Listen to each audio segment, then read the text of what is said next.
Welcome back to So Very Wrong About Games. It is a podcast about board games, and if you didn't know that, please turn it off now. Our Patreon is now live, Mark. How excited are you? I'm tingly. And I'm glad everyone sent in ideas and suggestions and stuff like that, and we read them all, because like I say, if I don't read them, I can't ignore them, because that's how it works. So on today's show, we are going to talk about a game called New Frontiers. It is another in the long line of spacey type games. But first, we're going to talk about a game we played last year, then games we played this week, news and why it doesn't matter, and our feature of this week, which is... We're going to talk about how many versions is too many. How many versions is too many? How are you today, Mark? I'm very well, thanks. How are you? Fabulous. So on the topic of the Patreon, one commonly requested feature is to entirely mute out Walker's voice. We're testing out some prototype technology now. We're not really sure how it's... No, Walker, no, they can't hear you. This is... No, how dare you say that about America? Anyway, but we are going to give you a full breakdown of all the Patreon levels and stuff at the end. If you don't care about any of that, we'll let you know when you should tune out. Because, again, we don't want to corrupt too much of the podcast with talk of filthy lucre and self-promotion. So, with that in mind, let us hurtle onward into games we played last week. What did you play last week, Walker?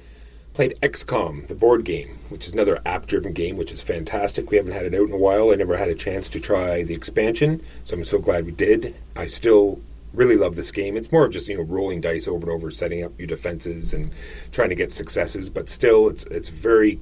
the way the app works, it really raises the tension up and gets you involved in the game, and I still really like it.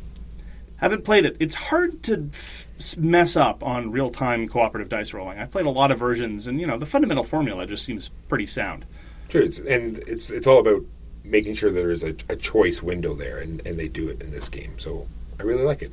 Yeah, I've heard mixed reports about the XCOM board game. It's a really hard license to do well in a board game context because XCOM, one of the reasons why the XCOM formula is so successful in PC gaming is that it is many, many different things all at the same time. And so there have been some other games that kind of sort of attempted to do it, and they got various elements better or worse, and of course the FFG version has its detractors, but I'm somewhat interested in giving it a try.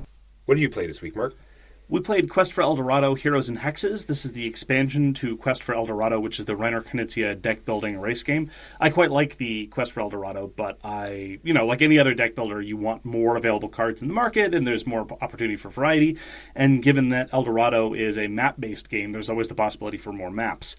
And to that end, the expansion introduces a very small number of additional market cards, so it's somewhat unusual in the general vein of deck builder games, but it introduces a couple of asymmetries right from the start, as well as a further asymmetry where if you go a little bit out of your way by the second tile, you get an incredibly powerful card, and everybody gets a different one. And those parts I thought were good. Those parts I enjoyed. I thought they were fine. But the primary new element, which is the aforementioned hexes, whereby sometimes the cost of moving into a space, instead of having to spend a card to move there, instead you just get this random bad thing off of a stack. And those felt decidedly un-Knizia-like in a number of ways to me, and I don't mean that as a compliment. In fact, that's one of the worst insults that I could give a game, especially if it's designed by Reiner Knizia. Some of them were fine. They just added a dead card into your deck, as per normal curses in Dominion. Some of them were, I think, genuinely interesting, namely ones that allowed all of your opponents to move one space to their choice. But there were a couple that I really didn't like. Some of them involved targeted aggression. One of them involved you being moved a couple of spaces by somebody else, and that led to the possibility of some sort of lockout situation, whereby if you're forced to cross a curse space, someone can just keep moving you back every time, and you have to draw a new curse later on. Suffice to say that the overall effect on the game I thought was borderline negative. I want to try it again, but I really wasn't impressed overall. There are some elements that I'm going to try to rip out and introduce in the normal Quest for El Dorado, because I still really, really like Quest for El Dorado. But the hexes just felt weird to me. What did you think, Walter? No, I have the exact same notes here. It's the new Chaos hexes were terrible. They just slowed the game down with zero improvement to the game. I didn't like it at all. It just led to this, I'm going to take this chance. And it didn't really affect me and I got way ahead, or, I'm boned for the rest of the game. So, yeah. But, like you said, getting the extra adventurer in your deck, everything else, I really liked all of that stuff. It's a shame because all the new maps involve that element, those kinds of spaces. And there were already spaces in the base game where that didn't cost symbols from your hand. They involved other effects, and those were great. Some of them were good, some of them were bad. But they had a good effect on the game, and they really mixed things up, especially if your deck wasn't tuned properly for the tile where you were. But yeah, the curse spaces were just... I did not enjoy them.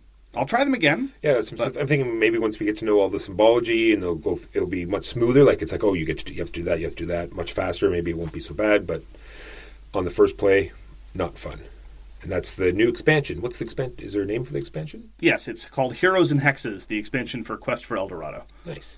I finally got my copy of Kitchen Rush in, and I have to say that is everything that I wanted it to be. There's a video game called Overcooked where you're, screaming around the kitchen, all this crazy stuff is happening, you're trying to get the orders out. It's like Cake Mania or any of those other games, and it gives you that same feel. It's a cooperative game where these orders come in and you have to go get the ingredients and cook the dishes and have it exactly on the right plates and then get it out and have enough money in your restaurant and pay your workers, and it hits all the buttons that I wanted it to. So I'm very happy with it. There's been a number of real-time restaurant games, and the previous ones didn't really do it for me, but you speak so highly of Kitchen Rush. It was designed by Dávid Turczi, which I know I'm mispronouncing his name, I'm sorry. Which seems like a bit of a departure, because mostly he develops, Mind Clash games, relatively heavy, detail-oriented Euros, but you say that Kitchen Rush is very, very straightforward? It is. I'm looking forward to giving it a try. And that is Kitchen Rush. Kitchen Rush by Artipia and Stronghold Games. So I played a bunch of rounds of Codenames last week. We had some new people show up at our public gathering, and one of the things we do with new people is we play Deception with them. We played that. We played Codenames. And I got to say, just in terms of the great controversy of 2018, which is Decrypto versus Codenames, I will repeat, we're not 100% sure we were playing Decrypto correctly, so if I get the chance to try it again, I will. But here's one of the reasons why we really like Codenames. For us, and this may not be the same for everybody, Codenames is a raucous social affair where the other teams are yelling out bad suggestions to each other, whereby there's great moments of loud triumph and even louder anguish in defeat. And there's constant table talk, and everyone's discussing everything. And that's the primary way in which we enjoy it. We absolutely enjoy the game mechanisms. No, I can tell you, because this is a game that I brought across Europe, and they do not play it that way. They looked at me like I was from a different country. Wink. And yeah, exactly like you said, someone gave a clue, and I would start jabbing at the other team. It's like, oh yeah, that mayonnaise was totally made, and just stuff like that, like we do, like totally, just messing with their heads and trying to distract. Yeah. So the people who are playing Codenames as a silent affair, where as though you're playing in a library and everyone's got their head down and working it purely as a logic puzzle, I can absolutely understand why Decrypto does it for you in a way that Codenames doesn't. But one of the reasons why... I've talked about this in the context of Spyfall, actually. Spyfall is a game that mechanically I really, really appreciate, but the experience of playing it I find dreadfully uninspired, because it thrives on silence and the sort of silent tension, which is not what I want in a party game type of environment. I don't mind tension, but I would rather it be a tension where everyone's constantly verbally and socially engaged. It's one of the reasons why I love The Resistance so much, because it's endless talking, and unsurprising that I enjoy that. Anyway, so those two games of Codenames really reminded me why we like it the way that we do. In different groups, it probably wouldn't be that way. And indeed, if everybody played it with a silent, studious air, maybe we would prefer Decrypto. But when it comes to word and clue matching games, if we can have it with a whole bunch of fun table talk or without, we'll take it with. And that's one of the reasons why we enjoy Codenames the way we do, and so that was Codenames. Next on my list is Wildlands. It's a new game from 2018. It got quite a bit of buzz. 2018's done with. Yeah, get with the now. All right, next game. No, so Wildlands is another, PvP card-driven game that I found incredibly uninspired and awfully boring and right out of the 80s as far as I was concerned. It's you draw your cards, you play your best hand. It's a lot of take that. It's a lot of, oh, I got this special card and you didn't. And in my opinion, it was not. I've tried it 3 times now and have yet to see a gem inside it. So part of me is beginning to suspect. Now, I'm of two minds about Wildlands. I seem to enjoy it more than you do, but that isn't necessarily saying a whole heck of a lot. But I'm beginning to get the impression that you just don't like hand management. Even though there are some games that have hand management in them, I've seen you assert that, games with hand management are nothing but luck. It's like, oh, I didn't get the card I need. It's like, well, sometimes you have to sit on the card you need rather than Great Western Trail is all about hand management. I love that because it has tons of spaces that lets you cycle through and get the cards you want. There's none of that in Wildlands. It's like, okay, that is completely untrue. I draw the 3 cards at the end of my turn, and this is what I'm going to have for my next turn. I might have some of those special cards that let me draw more cards, but those are far and few between. Yes, and the moment about when you choose to use them. See, when you play the game, all you ever do is use those special cards to draw more cards. In Wildlands, there are cards that can be used to move any character, or draw extra cards, or do an interrupt. And a lot of the game seems to be about choosing when and how to interrupt.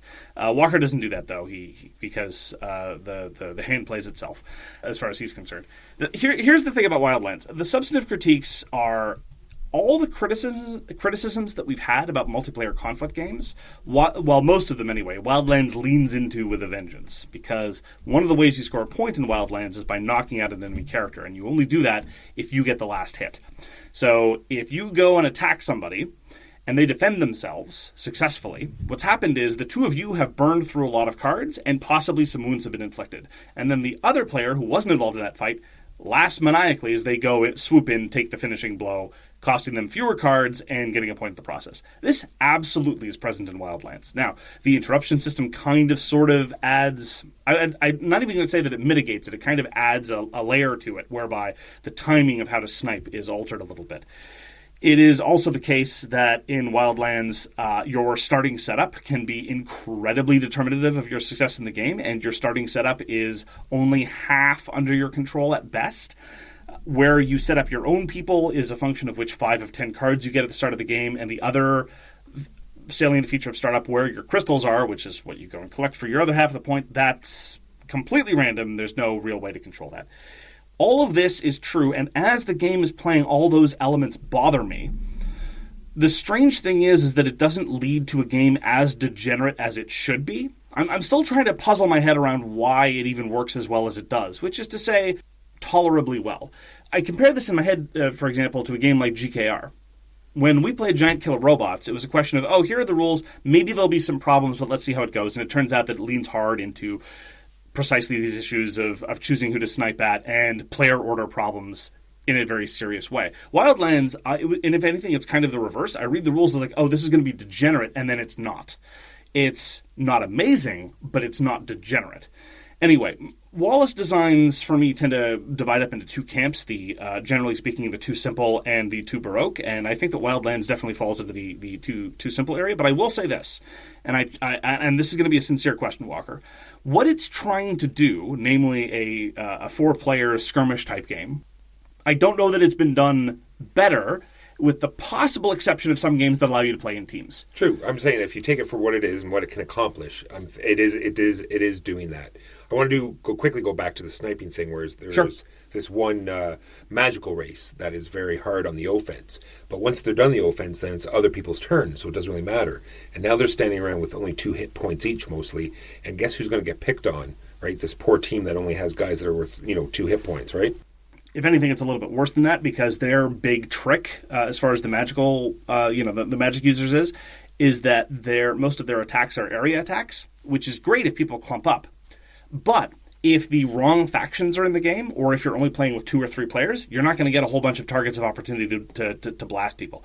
Look, I will say this.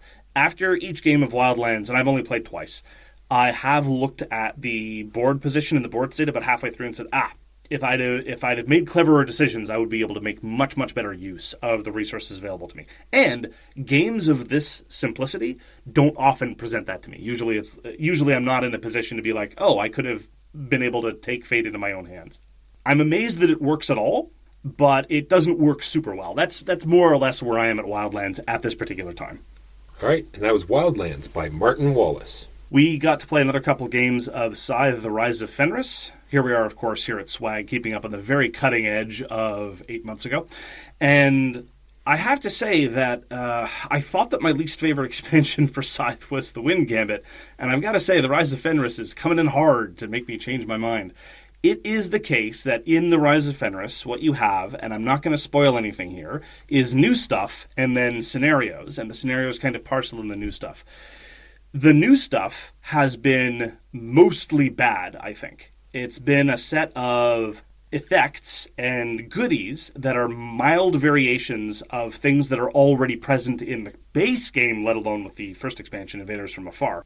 Basically, the design approach seems to have been come up with a list of these effects a mile long, throw them in a huge bag, and then parcel them out randomly over the course of the game without any rhyme or reason or any notion about faction balance or starting location advantage or considerations of geography. You know, all the things that make, I think, Scythe work, the considerations of geography and faction balance. So that part I've been really unimpressed by overall, with some minor exceptions. What have you thought about the new stuff? Exactly the same. Not really. I really like the new factions that they brought in. Yeah, if they just brought that in, that would be interesting. I think for people who play a lot of Scythe, this might be something, very good for them because it totally changes everything up. But for people who just play it occasionally, I don't think there's going to be much there for them. Even the factions don't seem to have... Okay, well now we're kind of getting into mild spoilers. Very mild spoilers. Skip to the next time code if you want to avoid them. One of the factions is just more random stuff. Again, we took a whole bunch of stuff and we shook it up in a bag, and we're going to parcel out random effects every game. And that, again, sometimes they're going to be awesome, sometimes they're going to be terrible. And also, it depends a lot on where you are geographically on the board, because they don't have their own spot; they take somebody else's spot. Without going into too much detail. So that faction, I don't think is very interesting. I think it's relatively sloppily designed. The other one's fine. I mean, in terms of components, it's all great. It's all the standard side stuff. And then there's the scenarios. What has your impression been of the scenarios so far? Again, without getting into too much detail. Not too much detail? Yawn. Uninspired, same old, storybook type stuff. Nothing overly interesting. To me, it's like the end game conditions that the Wind Gambit introduced, but dialed up to 11, in that's pretty much all the scenarios have done to really mix up the formula. It's like, there's a new endgame scenario, and generally speaking, I found them unimpressive. I think that the base game of Scythe more or less got it right. The 6 stars is pretty good. You can do a rush strategy, or you can just try to conquer as much of the board as possible and not really care much about stars, or a mix of the both, whatever, etc., etc.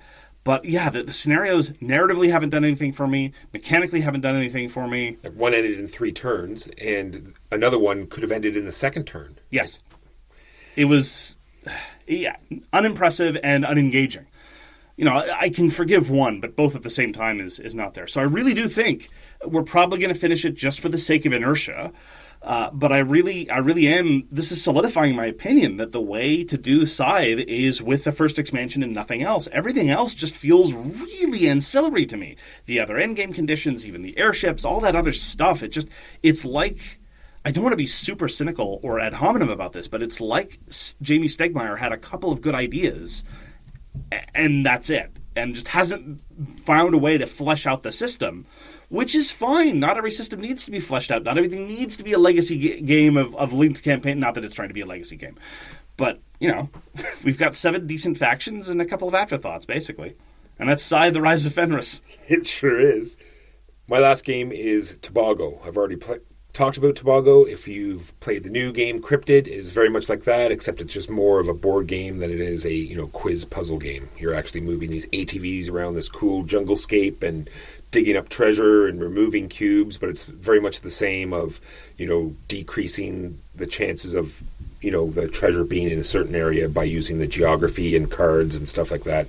I really like it. It had 2 new players. They really enjoyed it, and if you have a beginning group, I can't really stress this enough that this is a fantastic game.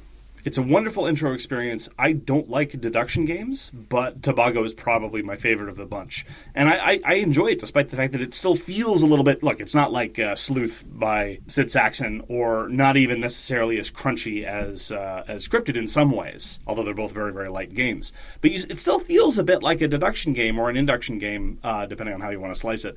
And that's not nothing. So, yeah, I agree with you. Tobago is pretty good. Finally, I got a chance to play This Guilty Land. This is the second design by Hollenspiel that I've had a chance to try. This is by one of the co-founders, Tom Russell. And This Guilty Land seeks to be a representation of the politics of slavery in the United States prior to the outbreak of the Civil War. I had very high hopes for it, both mechanically and thematically, after our very positive experiences with Meltwater, also by the same publisher, although different designer. And I have to say I was very, very disappointed, and so were the people that I played with as well. Primarily because I didn't really get a sense of an evocation of the theme or the historicity of the design. Partially because, although superficially it looks a little bit like card-driven games, a la Twilight Struggle or any of the card-driven war games of that ilk, or even of the lighter versions like 1960, The Making of a President, there's a very, very small number of different kinds of cards, and all the cards basically fall into a very small number of buckets in terms of effects. They are all named after historical events, and to be fair, possibly the reason why I didn't think it particularly evocative is that most of these events are alien to me because I don't know a whole lot about that time period. But they don't have special effects key to them. They're just like, okay, this is one of the 4 types of cards that does this thing. And as a result, very quickly, you just feel like you're pushing pieces around, which is not just a missed opportunity, it's also desperately unfortunate because the game is very clearly supposed to be about the struggle around slavery.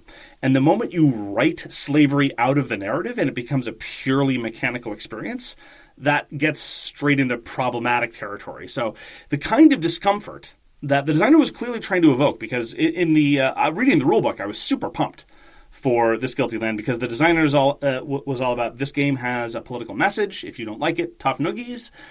Somebody should feel uncomfortable about playing oppression, namely the people who are trying to further slavery. This is intentional. Sit with it and live with it. I was thinking, yes, absolutely. Let's get uncomfortable. Games don't have to be fun.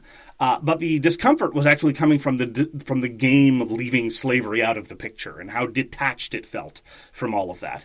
The only sense in which it was genuinely evocative of something that I think the designer wanted it to be evocative of was that it really gave you a picture of political stagnation, because I flip a couple of chits, you play a card, you flip a couple of chits. Okay, I make a little bit of progress here, no, you take it back, you take a little bit of progress there. Oh, I have all these law cards, I can't pass a law because I don't control the House, I can't control the House, okay. And even if I did control the House, you control the Senate, so okay. And so it really did feel like political stagnation, which is not really the kind of exciting. It doesn't have to be exciting. Like Meltwater wasn't exciting, if you'll recall. True. A lot of other games that do a really, really good job of evoking a theme or being cognitive dissonance don't have to be exciting. How about compelling then? Exactly. It wasn't. The word I would use wasn't engaging. It served both mechanically and thematically to disengage me from what was going on, and it became a rote mechanical exercise, even on top of the fact that in terms of criticizing it as a game design, it really did feel like the cards were playing me, precisely because the card pool ends up being so small, the number of cards that enter the system tends to be very, very, very parsimonious, that really, you play the cards you've got, and a lot of them are law cards anyway, and as I said, in order to pass a law, all the ducks need to be lined up in a row, and very frequently it's the case that you can't do that. So suffice to say that my experience with This Guilty Land were very disappointing on a number of different levels. It's an admirable attempt. It's a very, very interesting period of history.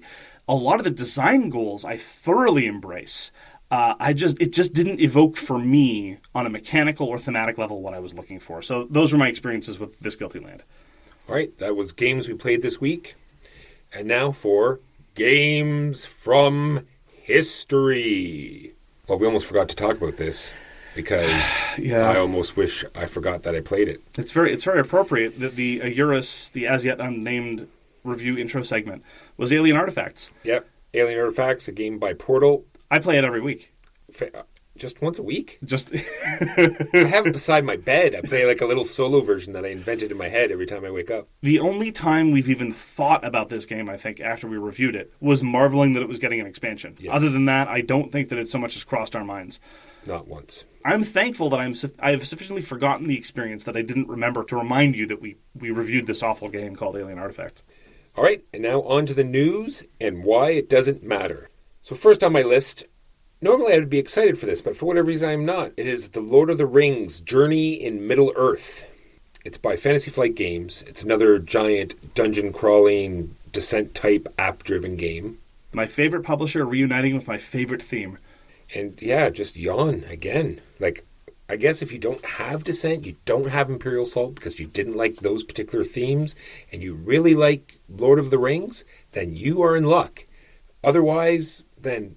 But the one thing I did think was interesting in this particular thing, I actually had to watch a video. Like if you go to BGG, it's not even... What are videos? Are they like podcasts? They're like podcasts, except there's moving pictures. It's this new technology. I don't understand it. It's all this stuff coming out so quickly. So I couldn't even find an entry for it on BGG. Mm-hmm. And so the Fantasy Flight website doesn't even list the designers. I actually had to watch a intro video and pause it as it showed the box so I could get the designers. Because nowhere in any of the descriptions or anything else did they even talk about the designers. It is by Nathan Hajek. He did some Descent expansions in the game. I think if you just pass through the lobby of the Fantasy Flight building, you work on a Descent expansion or two. Yeah, true. And Grace Holdinghaus, who did Mansions of Madness. So maybe it'll be good. Some of the expansions, right? It must be some of the expansions. Good luck to them. Look, I suppose I should be encouraging a Fantasy Flight anytime they do something that isn't Star Wars. It's true. But that's all I can say. And that's that. So we've got some news coming out of Latvia. Your favorite Baltic state publisher, Wolf Designer, is going to be coming out with 2 releases, they say, this year. One of them is Guards of Atlantis 2, which is the sequel to Guards of Atlantis, which is probably my favorite MOBA game. It's a marvelous, marvelous design anyway. It's going to be a standalone expansion, so a whole bunch of new characters, but you could play it just with them, although it's probably not going to be recommended. The designer says these are going to be a little bit trickier, but, hey, whatever people want to do. And another game that's coming out is a game that I played a couple times in very early prototype form called Trick Shot. This is a 2-player hockey game, which despite, again, not being engaged with the theme, the designer, Artem Nichiporov, joked that he needed my consultation because as a Canadian, I was the only one appropriately qualified to comment on a hockey game. And I attempted to explain to him that he was barking up the wrong tree because I'm the wrong Canadian to consult on these matters. But Trick Shot is a very, very, very clever, almost abstract 2-player dice game representation of hockey. It's like little tactical logical puzzles every turn, which is definitely something that you and I both like in the right contexts. And so I'm very much looking forward to seeing what happens with that. We don't have dates yet on either of these 2 designs, and he says they're both going to come out on Kickstarter. And maybe even someday I'll even get Warpgate by Wolf Designer, which will probably come in forever and a day. It's probably being held up by Chinese New Year. And so that's what we can look forward to Wolf Designer in 2019. All right, my last bit of little news is we have a city here in Canada. It's pretty big. It's called Toronto. Yeah, it's the only one, actually. It's the only village in Canada. It is. It has a huge snowmobile parking lot. We call it the Big Smoke. Anyway, they have a board gaming cafe called Snakes and Lattes, and they are spreading all over the place. They're looking up to opening up 11 stores across America, and it's going to be huge. It's just further evidence that this hobby is growing and growing well if it's coming out by Snakes and Lattes, because they do it right. Final thing I want to note, this is hardly any bit of news. This is more just my remarking on something that happened lately, and I'm amazed that it hasn't happened before. We talked last week about the new Suburbia Deluxe Edition. Have you visited the Kickstarter page, Walker? I have not. This isn't even a plug for the game. This is a plug for a concept. The way they're doing it, and I think this is brilliant. I think every game should do it this way. You get to pick what colors of components you get in your box. As stretch goals, they are going to unlock new component colors, which, parenthetically, are also tied to different cities of the world. So, Chicago is black for whatever reason. Rome is purple, I think, so you'd probably want to go for Rome. Not a single Canadian city yet because, there's only the one, so get on that, guys. Many smaller American cities have already been represented, but Toronto is actually, it's got 17 moose in there, so... Exactly. Population, I think they only have 1,800, right? Something like that. Basically, the way it's going to work is they're going to have N available player colors, and in your box, you get to pick which ones you want. I don't know why. Obviously, actually, I do know why not everyone does this. The manufacturing overhead and difficulty might be considerable. But this just seems to be a great idea. A wonderful little bit of low manufacturing cost customization. Now, the assembly gets more complicated, but what do I know? That just seemed really neat. And I would like to see that in more Kickstarters, to be honest. I'm wondering, I'll have to read it now, because I'm wondering if it's Kickstarter only, it's not going to be coming to retail, and that the game pieces will be on the outside of the box. What's retail, Walker? I know, right? Rough. Now onto the feature game of the week, which is New Frontiers by Rio Grande. It is another Race for the Galaxy type game. This is supposedly an actual board game as opposed to a card game or a dice game. Mark, put us in the timeline. This is actually a little bit tortured. So first there was Puerto Rico, which was, and still is, a very successful medium-weight Euro game. And Rio Grande wanted to make a card game version of Puerto Rico. And they contacted a man by the name of Thomas Lehman, who's been in the industry for a long time and done lots of interesting work. And he adapted a CCG he was working on into being sort of Puerto Rico the card game. And what they told him was, this looks interesting, we are going to use none of it. And they went with something else to get the Puerto Rico card game, which was San Juan. And Thomas Lehman said, why don't I turn this into a game of its own? And that's how he came up with Race for the Galaxy, which was a card game, which was not quite Puerto Rico the card game, but it felt a lot like Puerto Rico the card game. Then that was adapted into a dice game called Roll for the Galaxy. Then there was a sort of hyper-stripped-down version of Race for the Galaxy called Jump Drive. And then what he did was, and this is how things come full circle, there's New Frontiers, which is the board game adaptation of Race for the Galaxy, which was the card game version of Puerto Rico. So basically what we have is Puerto Rico come again full circle in terms of the design pedigree, and for what it's worth, also in terms of, from my perspective, what happens in the actual gameplay experience. But on that topic, Walker, why don't you give us an incredibly unhelpful summary about what one does in New Frontiers? Well, New Frontiers is like a Euro engine builder with exactly zero theme. You're going to grab some planets from a bag randomly, and you're going to try to link them with your home ability, because everyone gets a home sheet. So you're going to try to link these abilities together to create this engine, and then buy developments to either further pump this engine, and you just have to make sure you never run out of money and hope you have the most points at the end of the game. Helpful, right? Very helpful. Now, we're both coming at this, I think it's important to stress, from relatively different perspectives, because I've played a lot of Race for the Galaxy, and I've played a fair amount of Roll for the Galaxy. And you, I think, have played more Roll than you have Race. Correct. That's correct. But I don't think that either of our experiences with Roll for the Galaxy has been what you would call extensive, whereas I've played Race for the Galaxy well in excess of 100 times. So I'm certainly no expert, but I'm at least relatively experienced with the design. I don't know what your experience is with Puerto Rico. I know you've played San Juan a fair number of times. But did you play Puerto Rico back in the day? I did. That was before we met, also known as the good old days. Good old days, yes. No, I did. I wasn't a fan of it, but I can see its merit, for sure. When I did play it, the few times I did play it, it always seemed to be the best choice. It's like, well, that roll is obviously the best choice at this point. These goods are out. These are the best goods. They match what I have. Why are they giving me this choice? It's obviously I'm going to take those goods because they match the ones I have, or, they're the ones with the most money.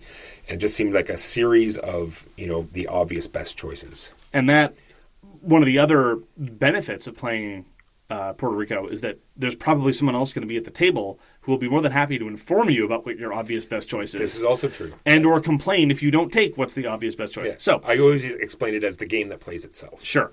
So given that, I wouldn't go that far. I enjoy playing Puerto Rico if everyone else at the table is either comparably experienced or willing not to be a douchebag about it. But given that you weren't a huge fan of Puerto Rico, and I think that New Frontiers has a lot in common with Puerto Rico, why don't we start with that? In what ways do you think New Frontiers is better or worse than Puerto Rico? Yes. If that is an unhelpful question, that is unhelpful. Okay. I don't remember too much about Puerto Rico, so I don't really. Well, no, you just said that it plays itself, and there's an obvious choice. So, do you think that in New Frontiers that it plays itself, and or that there's an obvious choice?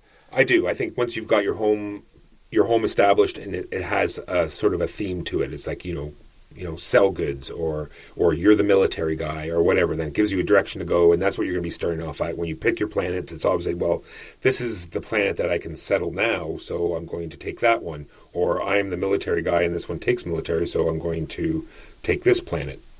And I need a little bit more military, so I have to get that development. So it's sort of these obvious choices that go on during this game.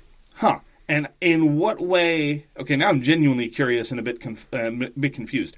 In what way is it worse in New Frontiers than it is in any other engine builder? Whether it's one we both like 51st State, or one that some of us like and others don't, like Terraforming Mars. How is it the same, or is it worse?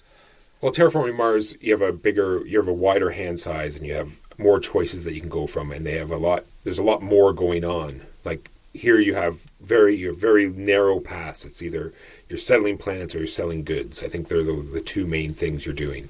Whereas in Terraforming Mars, there's so much more you can do, and you need a bunch of smaller engines going at the same time. In New Frontiers, I think you can even go with just one engine going, or two at the most, and you'll be fine. Wow, are you trying to destroy our credibility by being so grotesquely wrong? Like, this is weird. New Frontiers for me is not any kind of stellar gaming achievement. But your characterization of it as all of these things being crushingly obvious, I think, is doing the game a disservice.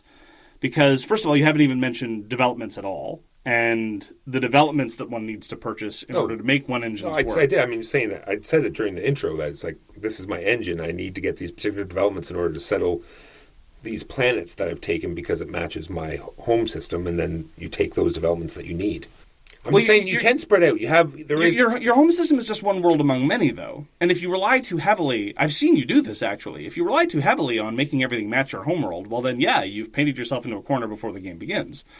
And what I'm pointing out is that in any engine-building game, whether it's 51st State, whether it's Race for the Galaxy, whether it's New Frontiers, whether it's Puerto Rico, whether it's any of these things, if you say that, all right, at the start of the game, this first thing that I've got, whether it's the first world, whether it's the first action space, whether it's the first scoring ability, that everything I play has to be specifically consonant with the specific element of the engine, then yeah, the game's going to be trivial and not particularly engaging.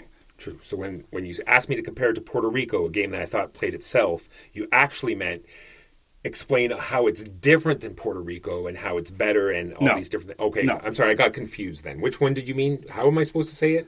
All right, here's the deal. I don't think that New Frontiers is as good as Race for the Galaxy, precisely because I do think that on a spectrum of engine builders, Race for the Galaxy has more difficult trade-offs involved. Precisely because, and this is a characterization of the designer, he thinks that Race for the Galaxy is a game about, making lemonade from lemons. You've got this influx of cards, and the cards will... Sometimes, of course, you get exactly what you need. It's a card game. Things like that happen. The same is true of 51st State. The same is true of Terraforming Mars. The same is true of all these things. But more often than not, you're going to have to force an engine out of this noise that you've been given, random influx of developments and worlds. Now, granted, something that I should stress, and that I think we'd both be on the same page, once your engine is in line, once it's just time to pump that engine, then the game absolutely more or less plays itself, because you just, okay, I've got all my ducks in a row. There are absolutely further decisions you can make in order to maximize your secondary choices. But once everything's in a row, you're just pumping it as hard as you can, right? Correct. Yeah. But in terms of New Frontier, specifically this aspect of getting the engine going in the first place, it's actually chopped up these two elements of the engine into two different buckets. In Race for the Galaxy, all your developments and all your worlds come from the draw deck. In New Frontiers, the worlds come from the big bag that you talk about, and oh my lord, the bag is big. It's a big bag. It's such a big bag. I like big bags, and I cannot lie. And the developments are all available at the outset. They're all just on this display. And, that is one of those changes that you very often see in iterative design. It's like the difference between Agricola and Caverna, for example. In Caverna, all the special rooms are just face out in the display right from the beginning of the game. And you have to look at them sometimes and just make a decision at the outset about how you're going to be trying to use them efficiently. Now, as far as that change is concerned, I actually don't know what your preference is with respect to those two differences. I always reference back to Marco Polo, where you have to sit at the beginning of the game and map out what you're going to do. And I'm beginning to prefer that over the alternative of, surprise or never getting... It's like, oh, I know this card's in here, I really need this for my engine, and just never getting it, or, someone else gets it, or just having everything available. And that way you can see different things emerge. Like, even if it's not what you've decided to go with, you can say, oh, if I had just done that, or I can see it, or if he could do it this way, and you can see how you want to play it next time. So these are reasons why I like the way they do it this way. I actually strongly prefer the sort of making lemonade out of lemons situation. Yes, it increases the variance, and normally all things being equal, increasing variance isn't something that I like, but I do like having to be flexible and having to kind of intuit the engine that is hiding in this random sea of nonsense. It's one of the reasons why I like 51st State as well, because you're sort of dynamically building your engine out of what cards are available to you as they come to you. Now, obviously there are better and worse ways to do it. right? One of the problems I had with Everdell is that the cards that come into the system, the card you need is either there or it's not, and the cards very specifically work in tandem with each other. Namely, if you have this, you get to build this other card for free. Well, maybe I'll get access to it, maybe I won't. Whereas in some of the better ones, like Race for the Galaxy, like even 51st State, you can pay an opportunity cost and try to mill the deck more efficiently, or get powers that let you do that. Anyhow, this is entirely my fault. We're going a little bit far afield. Just to circle back, that is one of the key differences between New Frontiers and Race for the Galaxy. Half of the quote-unquote things that you'll be building are available face-up in display in a common display, and most of the time you'll be able to plan around that. And I actually think that makes the game a little less dynamic to my taste, but that's an element that you prefer, and that's legit. All right, why don't we just go over some points, and then maybe we'll cover a bunch of the rule aspects that we wanted to talk about anyway. So I have in a 5-player game, it really didn't matter what actions you take, because along the bottom row there's like 8 actions, and in a 5-player game, all the important ones are usually already taken anyway. Whereas in a 2 or 3-player game, it gives it a much better feel, because what happens is that all the actions are laid out across the board. Whoever's the active player, they'll choose one of the actions. They'll get a special benefit, and everyone will do the action. For some reason, that part, I kind of agree with you, especially in larger player count games. You can just accept the fact that whatever action you need to get selected will get selected sooner or later, and you can do it then. I think part of that is because the benefit for choosing the actions were often not particularly appealing. You either have the resources you need or you don't. If you desperately need that extra marginal resource from the action bonus, well then, yeah, you'll take the action if it's available. But other than that, I frequently found myself relatively indifferent as to whether I was the one that pulled the trigger or someone else did. Contrast this with some of the other tension of role selection that I even felt in Puerto Rico more frequently, quite frankly, because I felt that the action bonuses in Puerto Rico were more substantial, where there was a thing that I literally could not do unless I was the one that took the action. Then if somebody else takes it out from under me, I then have to, evaluate what else I'm going to do with myself. The role selection just didn't really click for me, quite frankly. It was a fine way for the fundamental engine of the game to work. It just didn't add extra tension or difficult trade-offs to me. I'll stick on that quick, just the roles, because there's a produce action that you have to put $1 on every turn, and it seemed almost like it was a game fix. And if you need a game fix, then why don't you just make the action worth more all the time type thing? Yeah, and it's weird because in other action selection games like that, you put money or an incentive on all the rules that weren't selected in a round. Maybe I'm just too stupid to see why produce was the odd thing out, but it was a strange asymmetry that I think it's because they're trying to push the trading aspect, right? So if people take the produce action more often, then there'll be more goods introduced in the game, and therefore more trading, and maybe in their playtesting there wasn't enough goods available for people. I just thought if that was the case, why not put a better benefit on the produce action, and that would save that. The other note I have here is I think it'd become awfully samey after a while. I don't think there's that many avenues to go down. There's selling goods, settling planets, and I think after a few plays, I think you might have played it out. A lot of the tokens can be flipped over because they're two-sided, so it's going to be different, quite different every time, and there's a lot of planets to choose from, but I don't think there's enough there to keep people's interests. That's one of the reasons why I think it does give a game more legs sometimes to increase the variance as opposed to reduce it, precisely because in Race for the Galaxy, you're going to be seeing a smaller subset of the cards. This is even before you start adding in expansions, which is, perhaps an unfair comparison, but there you have it. In New Frontiers, you're going to see a substantial proportion of what the game has to offer every play, because you're going to see a whole bunch of developments. And yes, some of the developments are double-sided, but they're all available right from the outset, as opposed to having to, again, craft your engine out of what you have available. So, yeah, I felt like after a single session, I'd seen far more of the tiles available than after any given game of Race, for example. I agree. All right, now we have these components that are the civilians or the settlers. And I just thought it was yet another added-on component and action. It's we need another action. It's well, let's add this whole other element of these, yet another resource that you have to collect for some reason. And Colonists. And it just didn't, where are you getting them from, or why are they? It just seemed like a tacked on. Well, Walker, it made no sense to me. When a mommy colonist and a daddy colonist love each other very much, I see. They settle. And anyway, I actually have a bigger problem with the presence of colonists because colonists are an entirely new addition to New Frontiers. And what it does is it blunts the uniqueness of the military strategy. In Race for the Galaxy, if you have enough military, you get to settle a world effectively for free. It's not really a high risk, high reward. It's more a question of it's either going to be free or impossible. So it's that kind of metric. You either have the military capacity or you don't.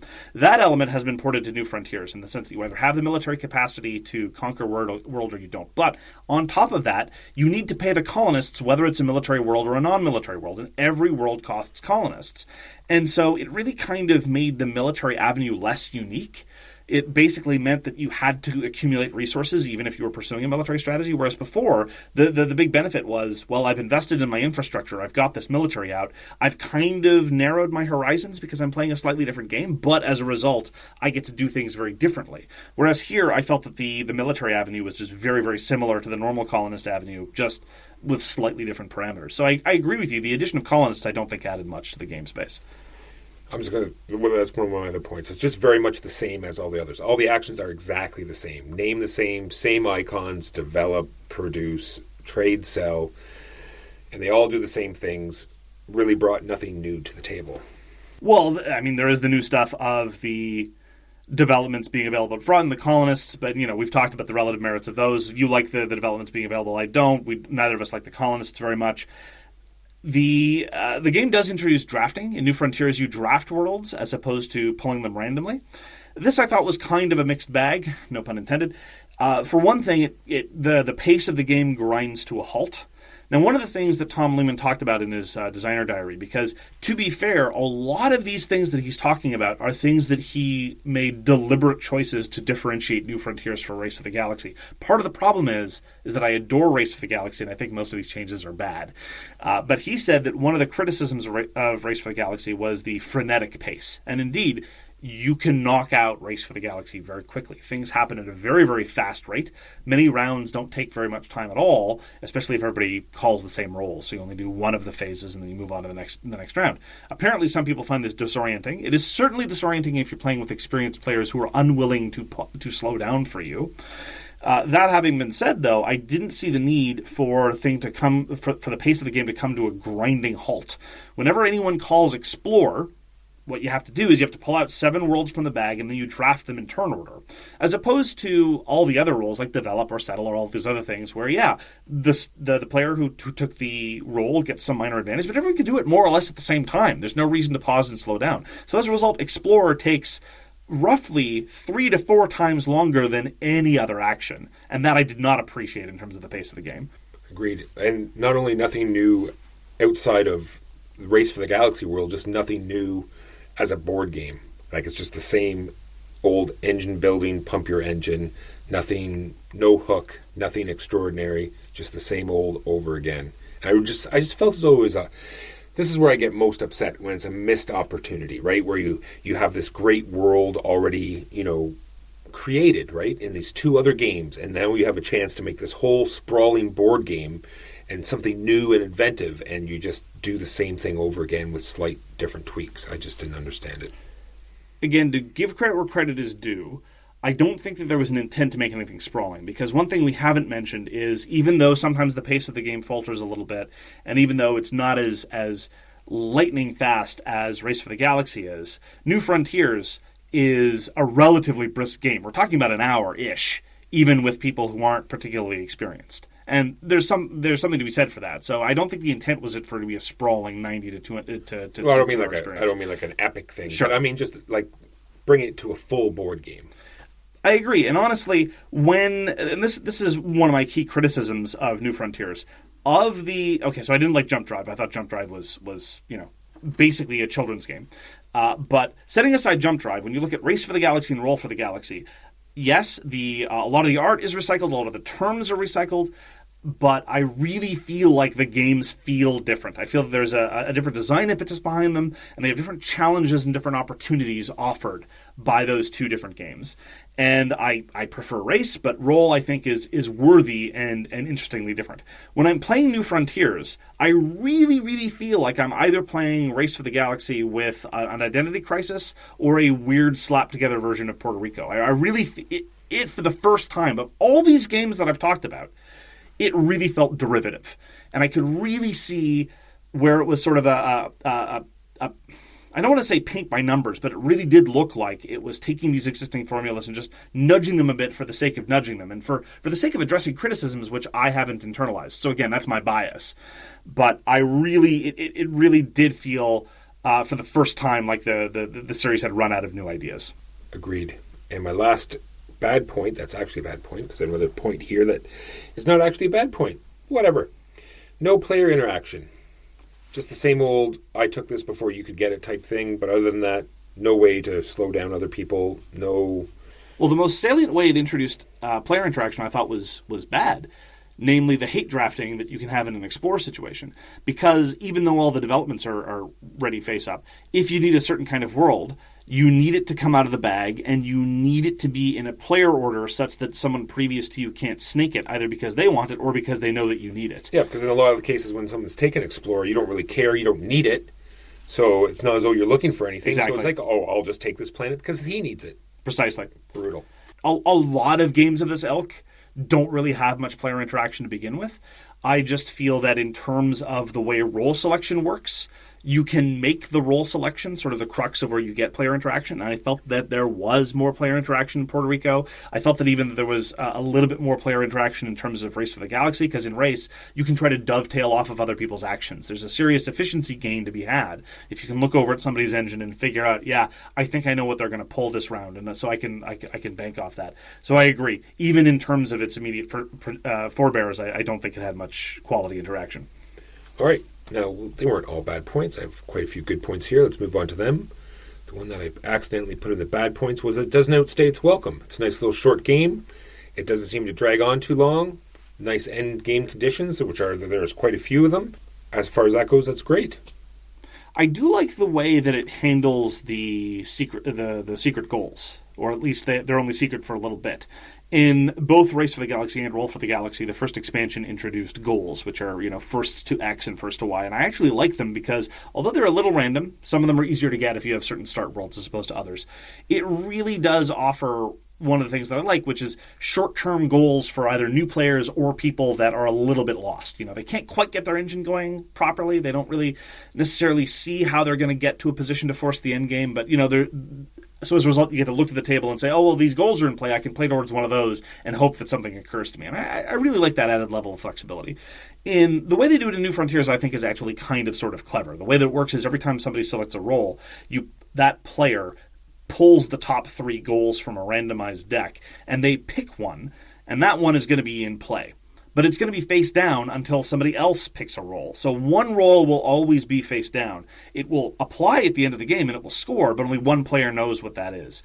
And so I thought it was a neat way to sort of not have all the goals be available up front, to have a little bit of player agency over how many goals enter the game, and a little bit of player advantage in terms of having a little bit of lead time in terms of knowing what the goals are going to be. So that I thought was kind of cute. What did you hate about them, Walker? No, I just thought the fact that they just made it in action. Like if they had made the goals that at the end of every turn, you bring one face down, turn one face up, just did it in an automatic sequence type thing, instead of making it a roll that really didn't do anything, that made you waste your turn grabbing the goal. I just thought it was... Well, but as we both said, if you're in a position where say you've got a world that you want to settle, but you know that someone's going to pull settle sooner or later anyway, you might as well take this action that doesn't do you a whole heck of a lot, but it does nothing for anybody else, so the opportunity cost is incredibly low. Agreed. All right, the fact that there's tons of planets to choose from, the bag is full, lots of flexibility, lots of stuff in there, all very interesting. The box generally, just as a note, people have been complaining about the size of the box. I agree that it's relatively large, especially for a game of its length and depth, but it's hard to complain about the quantity and quality of components because it's chock full of cardboard sprues, endless number of cardboard sprues. Plus, instead of in Race for the Galaxy to represent that a world's got a good on it, you put another card face down, and that serves some deck milling functions. But here they have these beautiful plastic cubes that look very, very sci-fi-y. They basically look at the QICs from Gaia Project and said, haha, cute. This is what a real space cube looks like. Exactly. They're very neat looking. With that. Very nice components. I always ended up playing with them because they were very, very, very cool. So I wish I could use them in other games, to be honest. The fact that you can swing your engine very quickly in this game is great. Like, it's like, oh, I messed up on money. I quickly need to get some more money. You can quickly turn that around and get a little money engine going. I really like that part of the game. It's very streamlined. There's no, weird fiddly bits. It's like pick a roll, do your action. Like you said, the only time it slows down is when there's Explorer. Other than that, it flows all around the table very quickly. Move the turn order, go again. I like that part. It is probably the easiest game to explain, except for perhaps San Juan. San Juan is probably a little bit easier to explain, but all of these other games that I've been constantly comparing to New Frontiers, it's probably the easiest to explain, because explaining Race for the Galaxy is hard and unpleasant, and a lot of people don't take to it. In particular, there's this tricky aspect of, this is a world, this is development, these are different kinds of worlds, blah, blah, blah, and to a certain extent, New Frontiers preserves some of the trickier distinctions there. The distinction between military and non-military and windfall and non-windfall, etc., etc. But I gotta say, I was girding myself for an unpleasant rules explanation experience, because Roll and Race for the Galaxy are both relatively tricky to teach. New Frontiers is much more accessible in that sense. So my last point is the fact that I think that out of all 3 games, this is my favorite. It's the easiest to explain, easiest to get to the table, even though I find so much fault in it. Yeah, it's unfortunate that you prefer this to Race to the Galaxy. You've only played Race like a couple times, though. That's true. That being I'm not saying it is a superior game, but in the gameplays that I've had of the other games, I would prefer this at the moment. That's fair. To sort of sum up, when looking in hindsight, looking at the designer diary of Thomas Lehman for New Frontiers, it really is unsurprising that I find it such a pale imitation of the other games, because all his design goals seemed to me priorities that I would not want. So removing some of the tension from Race for the Galaxy of using cards to pay for other cards, of having to make conscious choices about how to tune your engine, about how to tune your tableau based on the random influx of cards you've got to get to make the strategic and tactical choices of that nature, of front-loading all the developments and having to make all those front-loaded decisions. Both of those design decisions right off the bat should have informed me that this was not being pitched to my preferences in terms of game design. Now, how much would I like New Frontiers if I weren't already a massive Race for the Galaxy fan? I don't know, because I am incredibly, irredeemably biased in that I adore Race for the Galaxy, and I think that all the ways in which New Frontiers is different is for the worse. But I will point out one area, though, where I think that it is unambiguously the case that I can semi-objectively point to Race for the Galaxy being superior. You can get Race for the Galaxy and 1, 2, or even 3 expansions and still not pay nearly as much money as you would for a copy of New Frontiers, and you're going to get more variety, more planets, more developments, more stuff, more variability in game setup, more different player factions in Race for the Galaxy with even a single expansion in it than you're going to get from New Frontiers. So, for all these reasons, if you're a huge Tom Lehman fan and you want to see the system develop, maybe take a look at New Frontiers. But my sincere recommendation for anyone who seriously enjoys either Race or Roll for the Galaxy, read his designer diary and ask yourself, are these changes that I want? And that, I think, will help inform you about whether or not New Frontiers is for you. I don't think I'm quite as down on it as you are, despite the fact that the similarity to a game I vastly prefer kind of hurts in a strange way. I'm probably done with New Frontiers because I would just rather play Race for the Galaxy all day long. But I do think that it's a solid middleweight roll selection engine producing Eurogame. But that's a really, really, really crowded field. And that is New Frontiers by Rio Grande Games. Now on to the topic of the week, which in my mind is, how many times is too many to go back to the same game mechanic pool with the same theme? So I think in the case of New Frontiers, the answer is they should have stopped after Roll. Just to sum up our previous discussion. But so that's my thought on that topic. You probably, I don't know if you feel the same way, though, given that you think that you're not a huge fan of the other designs, and New Frontiers, although not to your liking, is marginally better. I wouldn't say so much better. It's just the fact that it's more accessible. Fair enough. So yeah, I just want to talk about, why do they do this? Should they do this? Is it helping our industry? Is it helping the retailers? Is it good for board games? All I have written on my list is a list of games I want to talk about that I think do this, but hopefully it'll fan out into the rest. So why do you think companies do this? I think it's probably because it is a known market. People already know the name, so they put out another game with slight rule changes, like we're talking about Pandemic, maybe, or a Ticket to Ride, where it's a very well-known name, so just change it up very slightly, but use the same core mechanisms and put out yet another game under the same ilk. Well, it's the same reason that sequels are popular, right? It's easier for both the people making it and the people who might be apt to produce it to be able to rely on those known quantities. The less cynical, less market-driven version that I would point to is probably that game design is a fundamentally iterative process. It's much more iterative than, say, novel writing or making movies or even making video games. Some video games are more iterative than others, but in terms of game design, you really can just offer a slight improvement here and a slight nudge there, a slight retheming there, and that does get you to interesting places. Now, watching this evolve, it really depends on how good the designers are that you really see, whether this leads to improvements or shortfalls. Because, lots of bad designers will look at a game and not understand why it's good, tinker with things, and then make it vastly worse. And even just within Pandemic, I think you can see that occur. We talked about Fall of Rome last week, and we both really like Paolo Mori, and it really does look like what he brought to the table in his collaboration with Matt Leacock was it really took the series in a new and interesting direction in an equally worthy way. Whereas if you look at some of the versions that I like less, I don't know if you've tried Reign of Cthulhu or even Rising Tide. Those I thought were, and many of the elements in Pandemic Legacy, although we disagree about those, I think, as well. Some of those, I think, were instances of, tinkering with the formula where they should have left well enough alone and looked at different ways of changing things. Well, there's a lot of cases where, like in the case of Gaia Project and Terra Mystica, I think those are great changes and a great new setting and a great new theme, and I think they did a great job at bringing out a new, totally different game, even though it relied back on mostly the same mechanisms. Yeah, in the case of a lot of relatively themeless Euros, you can just tinker with the fundamental setups and not really worry about things. Like, there's no reason why the mechanisms of Gaia Project could not have been ported into a second edition of Terra Mystica had they been so inclined. So in that case, I think it's just more or less purely an issue of slight tweaks and an iterative retheme. There's one series I'd like to ask you about, though, because I do not have much experience with it, and that is specifically Axis and Allies. I haven't played Axis and Allies in a long time, and I've only ever played the base game, whereas you, I know, have played tons of different versions, and someday we are, in fact, looking forward to trying Axis and Allies Zombies. Agreed. The game that shouldn't be but is. Well, that particular one is exactly just yet again Axis and Allies with just another rule tacked on the top. I see.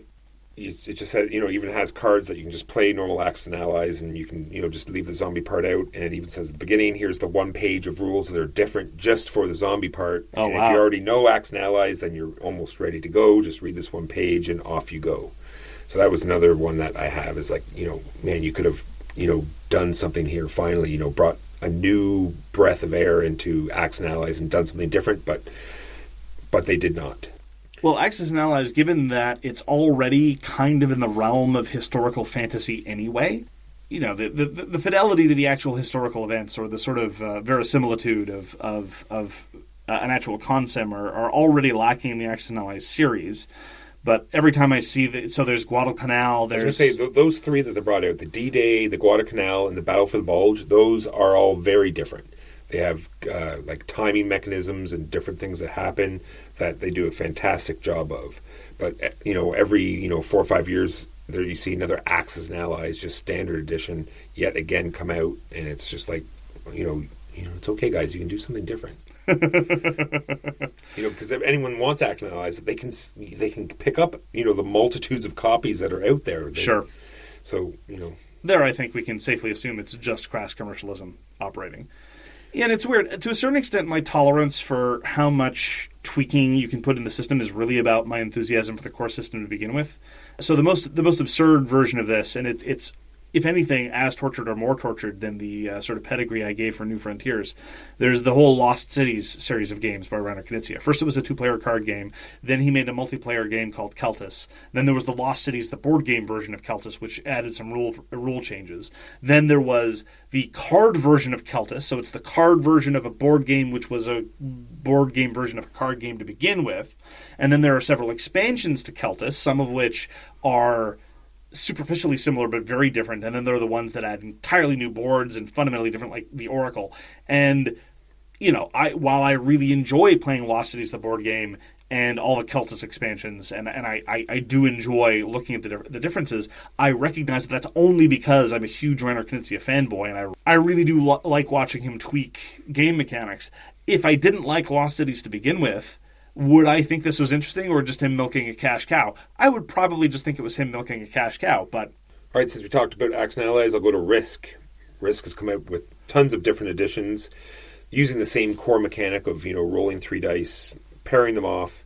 So they seem to take on these really good themes and genres that people really enjoy, and sometimes they put this cool little mechanic on the top and the overlay that makes it unique than all the rest. Well, here's the funny thing: so that fundamental mechanic that you point to in Risk, the attacker rolls up to 3, defender rolls up to 2, you pair them off, defender wins ties. That part, I think, is pretty good. It's not some sort of earth-shattering combat mechanism, but it's fine. The problems that Risk runs into are just the standard problems of your multiplayer conflict games. The trick is that in the sea of nonsense that is the universe of Risk variants, because you're right, they are actually different. Usually not very much, but they are. At the very least, they're going to have a different map, and a different geography can change things substantially. I maintain that the Star Wars original trilogy / Mass Effect versions of Risk, which are the same game, same games reskin, is actually quite neat because they've tackled the multiplayer conflict problems in a number of ways with the asymmetric victory conditions and so forth.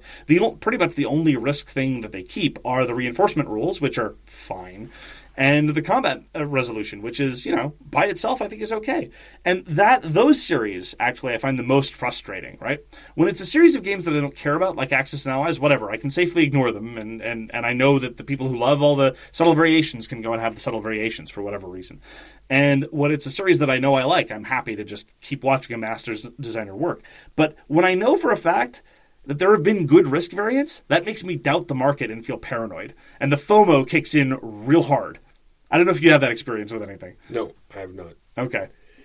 The other thing that I'll mention, just in the context of mass market, is the only Steven Universe board game that I'm familiar with is Steven Universe Monopoly. And I'm a huge fan of Steven Universe.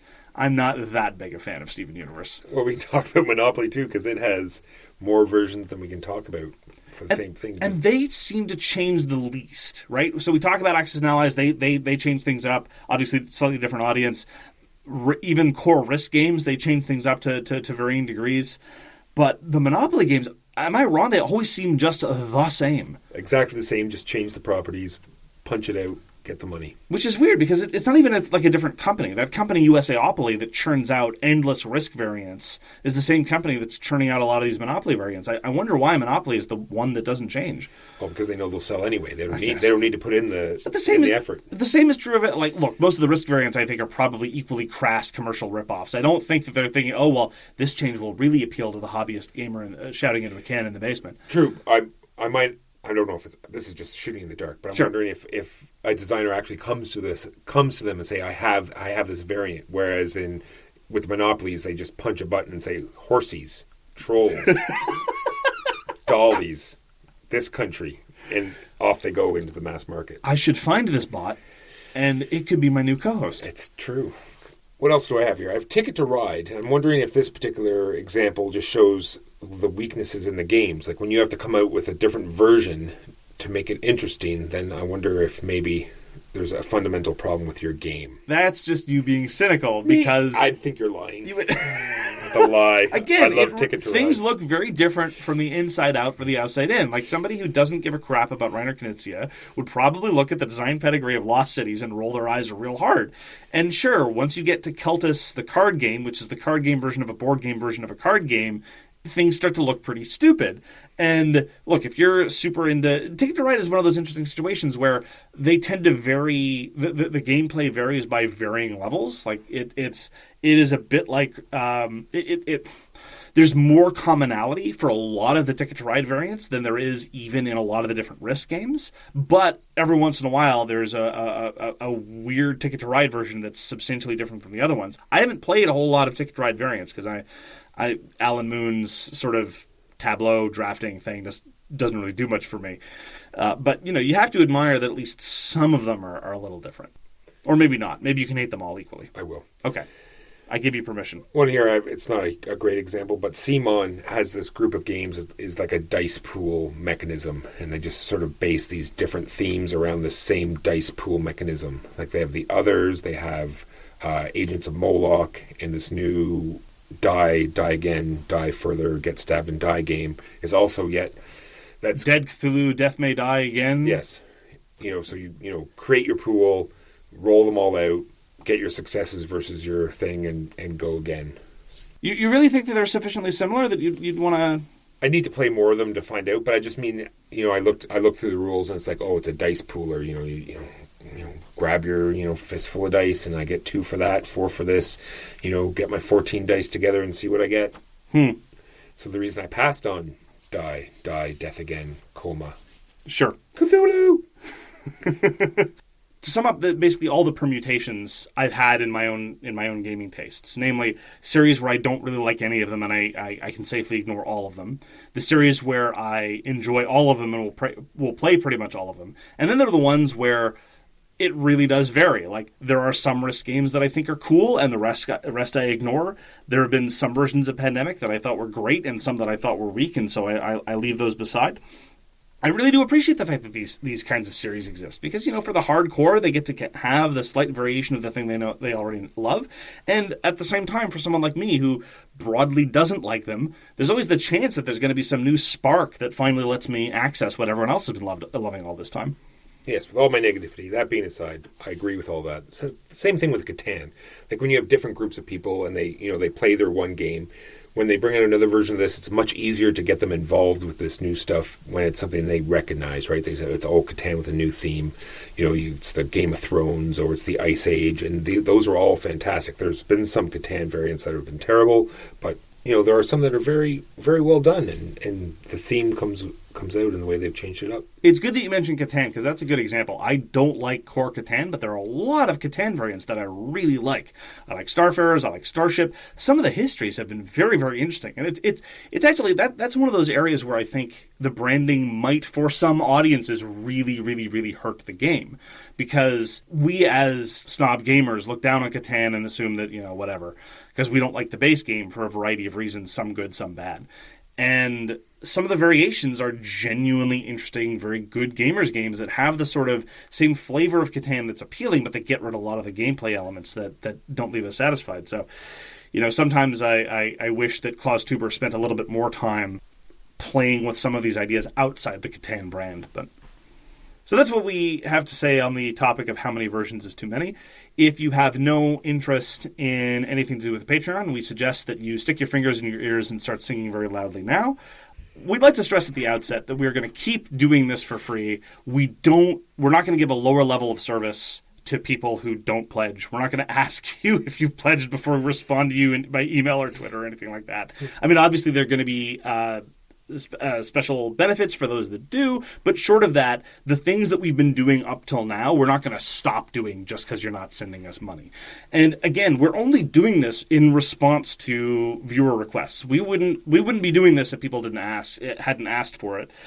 So I mean, this is all your fault. You made us do it. Exactly. But for those that are all curious, we are just going to spend a little bit of time walking through our Patreon again. We've posted a number of times on Facebook and Twitter just talking about this, about the whys and wherefores. But now that it's actually live, we can spend a little bit of time talking about the different tiers. And we thought we'd give you a little bit of guidance. So Walker, why don't you start talking about this? All right, so we have the tiers here. The first one is the swagger tier. That's a great tier. Man, you can swagger that in and out everywhere you like. What the fuck was that? With consent, Walker. Only with consent. Oh. First tier is swagger. It is $1 a month, and you're just flat out superior to all other people. You're just better than all the other human beings that don't have swagger. It's so true. The next is $3 a month, which is pure swagger, the best kind of swagger. And the pure swaggers will get the unedited episodes. So, like all the fantastic lines that I just said that thankfully will be edited out. My lord. Little known fact, I actually speak for 5 hours, and we have to edit out all of that. I know. We don't, and the other fact is that we don't actually record at the same time. That's why my little bits are so short. Mark just rants on and on. I sort of just like, as he's, I listen to the recording of Mark put my little things in, and then he edits it in. I agree, Walker. Setsunas are delicious. And so the other salient benefit of this tier is you're actually going to get it before I have to edit it, which means you get the episode early. Actually, a number of people have commented, and one of the reasons why we offered this as a tier is that they really, really want the podcast specifically for a Tuesday morning commute. I don't know why people say this, but it's true. A number of people have said it. So if you really want your So Very Wrong About Games on Tuesday, very early Tuesday morning, this is the tier for you. They have 5-hour commutes? Because that's usually how long an unedited version of our podcast is. Well, okay, maybe I'll cut out my arbitrarily reading a chapter of War and Peace every time, but other than that. All right, then after pure swagger, we have swagger to spare. So in addition to everything above, we're also going to make special bonus episodes that will be exclusively for people from this tier and higher. Only the cool kids have it, and that's $5 a month. Next is the Swagger Commissioner. There are some times in your life where you might think you've got it all figured out, and then you're the Swagger Commissioner, and then you know you're there. You're on the top of the mountain. So this tier is $10 a month, and in this tier you get to send us in questions, and depending on what they are, we will answer them, but only from people that have this tier and higher.